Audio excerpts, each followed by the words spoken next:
Hello मेरे प्यारे बच्चा पार्टी लोग, आप सभी लोगों का हमारे इस चैनल स्टडी जी क्लासेस में एक बार फिर से स्वागत है। तो चलिए बच्चा पार्टी, आज के इस वीडियो लेक्चर में हम स्टडी करने वाले हैं क्लास 10th फिजिक्स के बारे में, जो कि हमारा अध्याय नंबर 1 है। अध्याय का नाम है समतल पृष्ठों पर प्रकाश का परावर्तन। जिन बच्चों ने अभी तक इसका इंट्रोडक्शन लेक्चर नहीं देखा है, उसका लिंक आपको इस वीडियो के नीचे डिस्क्रिप्शन बॉक्स में मिल जाएगा। आप जाकर के वहां से इसका इंट्रोडक्शन वीडियो लेक्चर वॉच कर सकते हैं। तो चलिए बच्चा पार्टी, आज की क्लास हम स्टार्ट करते हैं।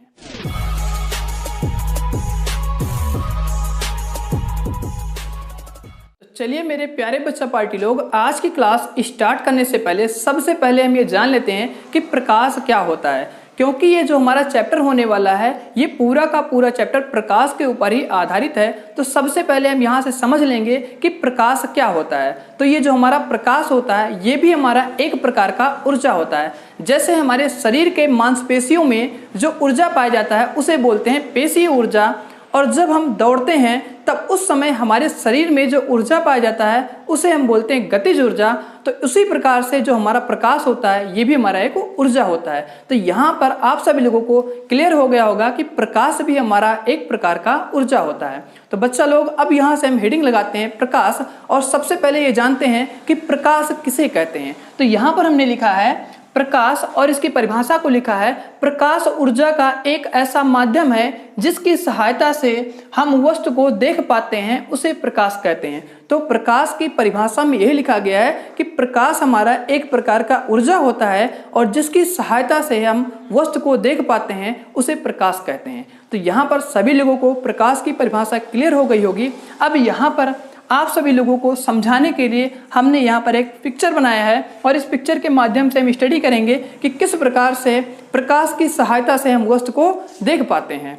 तो यहाँ पर हमारा एक विद्युत बल्ब है। इस विद्युत बल्ब से प्रकाश अनेक दिशाओं में प्रकाशित हो रहा है। तो यहाँ से निकलने वाली कुछ किरणें इस वस्तु पर पड़ रही हैं। तो जो विद्युत बल्ब से आने वाली किरण होती हैं उन्हें हम बोलते हैं आपतित किरण, और वस्तु से टकरा करके जो वापस किरण जा रही है उसे हम बोलते हैं परावर्तित किरण।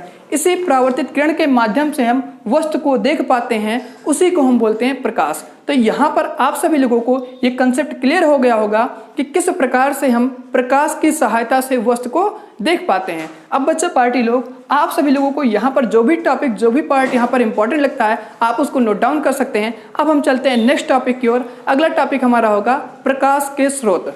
तो यहाँ पर आप सभी लोगों को जो नोट करना है नोट कर सकते हैं, नहीं तो आप यहाँ से स्क्रीनशॉट ले सकते हैं। तो चलिए बच्चों, अब हम यहाँ से स्टडी करते हैं प्रकाश के स्रोत के बारे में। तो प्रकाश के हमारे स्रोत मुख्यतः दो प्रकार से होते हैं। एक जो हमारा होता है उसे बोलते हैं दीप्त प्रकाश स्रोत, और जो दूसरा हमारा होता है उसे बोलते हैं अदीप्त प्रकाश स्रोत। तो यहाँ पर हम सबसे पहले हेडिंग लगाते हैं प्रकाश के स्रोत। तो यहाँ पे मैं लिख रहा हूँ प्रकाश के स्रोत। प्रकाश के स्रोत। प्रकाश के दो स्रोत होते हैं। पहला यहां से हमारा हो जाएगा दीप्त प्रकाश स्रोत। दीप्त प्रकाश स्रोत।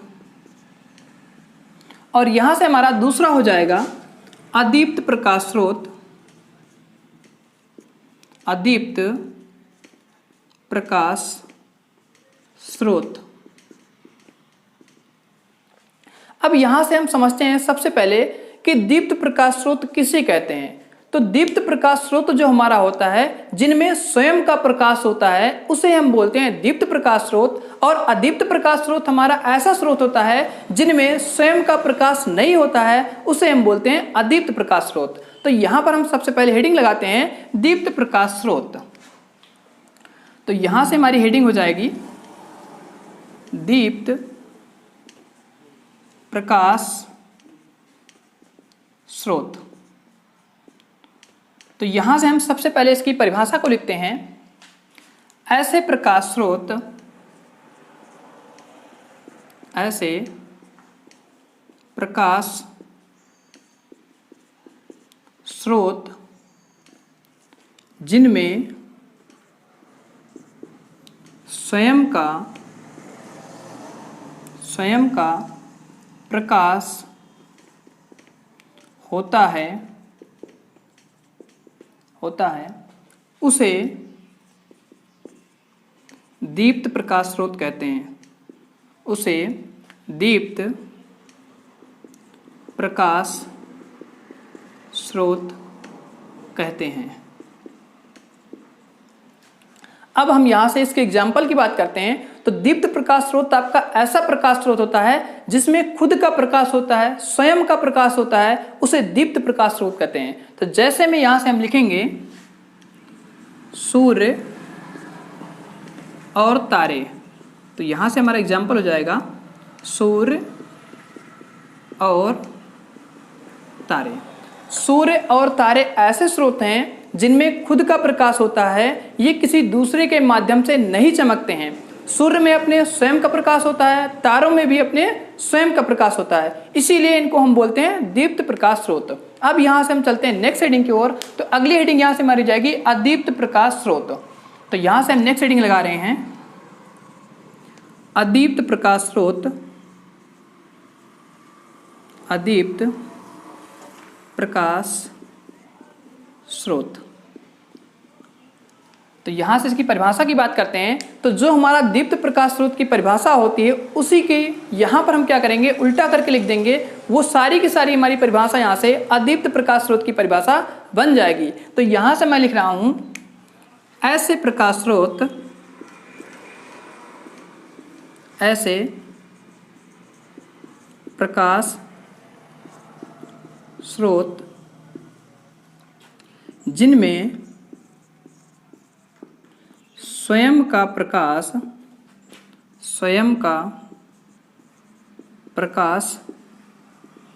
नहीं होता है, उसे अदीप्त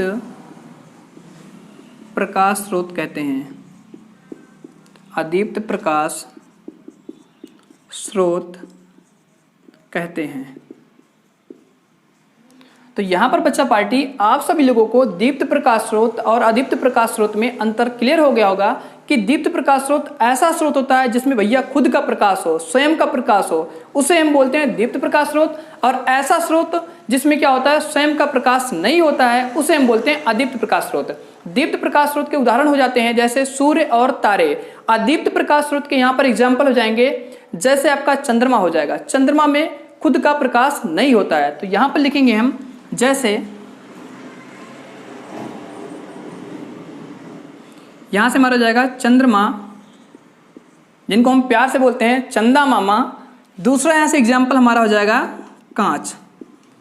ये दोनों ऐसे स्रोत हैं जिनमें खुद का प्रकाश नहीं होता है और ये दूसरे के प्रकाश के माध्यम से चमकते हैं, उनको हम बोलते हैं अदीप्त प्रकाश स्रोत। अब हम बच्चा लोग यहाँ से चलते हैं नेक्स्ट हेडिंग की ओर। अब यहाँ से हम हेडिंग लगाएंगे प्रकाश के गुण के बारे में। तो यहाँ पर आपको जो भी टॉपिक इंपॉर्टेंट लग रहा है उसको आप नोट डाउन कर लीजिए। अगर वीडियो अच्छा लगता है तो प्लीज़ इस वीडियो को लाइक कर दीजिएगा और चैनल पर नए होंगे तो आप चैनल को सब्सक्राइब कर दीजिएगा। तो चलिए बच्चा, अब हम यहाँ से स्टडी करते हैं प्रकाश के गुण के बारे में। तो यहाँ पर आप इसको नोट डाउन कर लीजिए, नहीं तो आप यहाँ से स्क्रीनशॉट ले सकते हैं, क्योंकि यहाँ पर अब हम स्पेस करने के बाद आप सभी लोगों को स्टडी कराएंगे प्रकाश के गुण के बारे में। तो चलिए बच्चों, अब हम यहाँ से हेडिंग लगाते हैं प्रकाश के गुण। अभी तक हम जो कुछ बातें प्रकाश के बारे में जानते हैं वही सारी बातें यहाँ पर हम पॉइंट बाय पॉइंट करके लिखेंगे प्रकाश के गुण में। तो चलिए यहाँ पे हम सबसे पहले हेडिंग लगाते हैं प्रकाश के गुण। तो यहाँ से हमारी हेडिंग हो जाती है प्रकाश के गुण। अब यहाँ पर हम सबसे पहले अपना फर्स्ट पॉइंट यहाँ से हम लिखते हैं। तो यहाँ से हमारा पहला पॉइंट हो जाता है प्रकाश स्वयं अदृश्य होता है, अदृश्य होता है तथा इसकी उपस्थिति में, तथा इसकी उपस्थिति में हम वस्तु को देख पाते हैं, वस्तु को देख पाते हैं। तो यहां से जो हमारा पहला पॉइंट लिखा गया है, इस पॉइंट में यही लिखा गया है कि प्रकाश स्वयं में अदृश्य होता है तथा प्रकाश की उपस्थिति में हम वस्तु को देख पाते हैं। अगर यहाँ पर हम इस पॉइंट को समझना चाहते हैं रियल लाइफ के हिसाब से, तो यहाँ पर हम हवा का एग्जाम्पल ले सकते हैं। जैसे जब हवाएं चलती हैं तो हमें वहाँ से ठंडक फील होती है, तो हम वहाँ से कह पाते हैं कि हवाएं चल रही हैं, लेकिन हम हवा को देख नहीं पाते हैं, बस हवा को फील कर पाते हैं कि हवाएं चल रही हैं, जिसकी वजह से हमें यहाँ पर ठंडक फील हो रहा है। तो उसी प्रकार से हमारा प्रकाश होता है कि प्रकाश स्वयं अदृश्य होता है, लेकिन प्रकाश की उपस्थिति में हमें वस्तुएं दिखाई पड़ती हैं, तो हम यहाँ से कह पाते हैं कि यहाँ पर हमारा प्रकाश है। तो चलिए अब हम यहाँ से चलते हैं नेक्स्ट पॉइंट की ओर। तो अगला पॉइंट यहाँ से मैं लिख रहा हूं कि प्रकाश सदैव सीधी रेखा में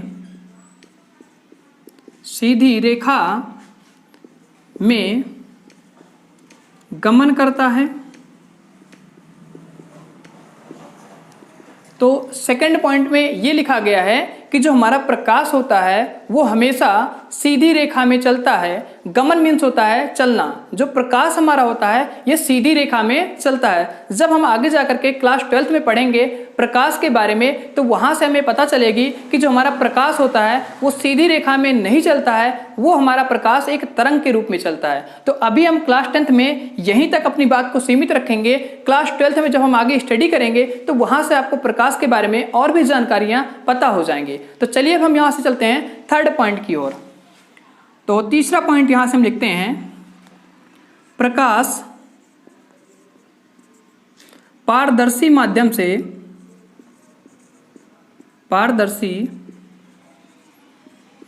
से गुजर जाता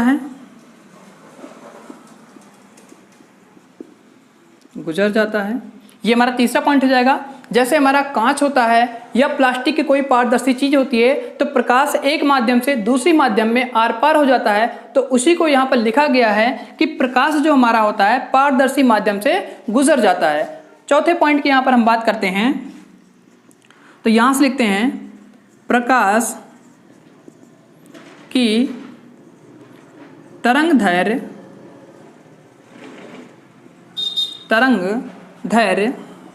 4000 एंगस्ट्रॉन से 8000 एंगस्ट्रॉन तक होती है।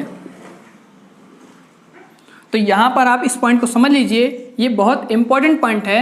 यहाँ पर लिखा गया है कि प्रकाश की तरंग दैर्घ्य 4000 एंगस्ट्रॉन से 8000 एंगस्ट्रॉन तक होती है। ऐसे प्रकाश जिनकी तरंग दैर्घ्य 4000 से 8000 एंगस्ट्रॉन के बीच होती है, उन प्रकाश की किरणों को हम देख पाते हैं। जैसे अभी हम आगे पढ़ेंगे तो हमारा एक नाम आएगा जिसका नाम होगा विबग्योर। विबग्योर में आपके 7 कलर होते हैं, उन 7 कलरों को हम देख पाते हैं। तो जो उनकी तरंग दैर्घ्य होती है वो 4000 एंगस्ट्रॉन से 8000 एंगस्ट्रॉन के बीच होती है। और ऐसे प्रकाश जिनकी तरंग दैर्घ्य 4000 एंगस्ट्रॉन से कम तथा 8000 एंगस्ट्रॉन से ज्यादा होती है, उन तरंग दैर्घ्यों को हम नहीं देख पाते हैं। जैसे हमारी एक्सरे होती हैं, अल्फा रेज होती है, रेडियो वेव्स होती हैं, तो इन सभी तरंग दैर्घ्यों को हम नहीं देख पाते हैं। अब हम यहाँ से लिखते हैं लास्ट पॉइंट। तो चलिए बच्चों, अब हम यहाँ से अपना लास्ट पॉइंट लिखते हैं कि प्रकाश जो हमारा होता है ये चमकदार पृष्ठों से परावर्तित हो जाता है। तो यही यहाँ पर हम लास्ट पॉइंट लिखने वाले हैं कि प्रकाश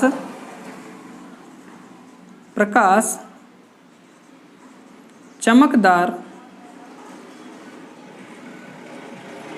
पृष्ठों से परावर्तित हो जाता है।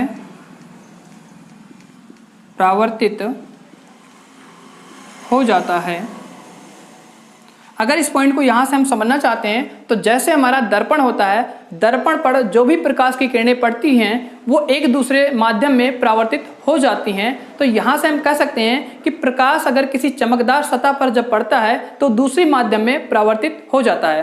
तो बच्चा पार्टी, अगर आप सभी लोगों को आज का वीडियो लेक्चर पसंद आया हो तो प्लीज़ वीडियो को लाइक कर दीजिएगा, और अगर चैनल पर नए हो तो चैनल को सब्सक्राइब कर दिएगा। तो आज का वीडियो लेक्चर यहीं पर रखते हैं, अब मिलते हैं नेक्स्ट वीडियो के साथ।